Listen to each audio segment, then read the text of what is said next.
నమస్తే అండి. I'm doctor Kiran Karthik. నేను లాలిత్యం హాస్పిటల్లో paediatric intensivist and general paediatrician. మన కమ్యూనిటీలో ఉన్న ఒక బ్యాడ్ సూపర్స్టిషన్ అనొచ్చు, ఏదైనా అనొచ్చు. ఏంటి అంటే, తల్లికి జ్వరం రాగానే చాలామంది పాలు ఇవ్వడం ఆపేస్తారు.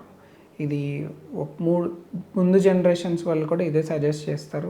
ఇప్పుడున్న జనరేషన్ ఫీడింగ్ ఇచ్చే మదర్స్ కూడా నా పాలు ఇస్తే బేబీకి ఏమన్నా అవుతుందేమో అన్న భయం ఉంటుంది. సో ఇది చాలా మిస్బిలీఫ్ అండి. మనకి ఏదైనా ఇన్ఫెక్షన్ వచ్చినప్పుడు బాడీ ఆటోమేటిక్గా దాని నుండి రికవర్ కావడానికి యాంటీబాడీస్ని తయారు చేస్తుంది. ఈ యాంటీబాడీస్ అనేవి తల్లిపాలల్లో కూడా వెళ్తాయి. సో తల్లిపాలు తీసుకున్నప్పుడు యాంటీబాడీస్ డైరెక్ట్గా బేబీకి వెళ్ళడం వల్ల బేబీకి డైరెక్ట్గా ఇన్ఫెక్షన్ నుండి ప్రొటెక్షన్ వచ్చే అవకాశం ఉంటుంది.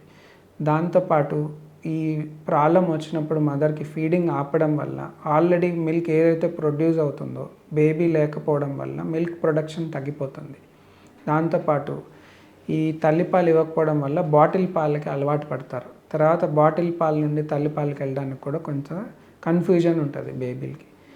అలాగనే బేబీస్కి మదర్కి అటాచ్మెంట్ కూడా కొంచెం తగ్గే అవకాశం ఉంటుంది. సో కంపల్సరీ మదర్కి జ్వరం ఉన్నా, ఏదైనా హెల్త్ ఇష్యూస్ ఉన్నా, అన్లెస్ డాక్టర్ సజెస్ట్ చేస్తానో ఏదో సీరియస్ ప్రాబ్లం ఉందంటేనే తప్ప బ్రెస్ట్ ఫీడింగ్ అంటే తల్లిపాలు ఇవ్వడంలో ఎటువంటి నష్టం లేదు, ఇవ్వాలి కూడా.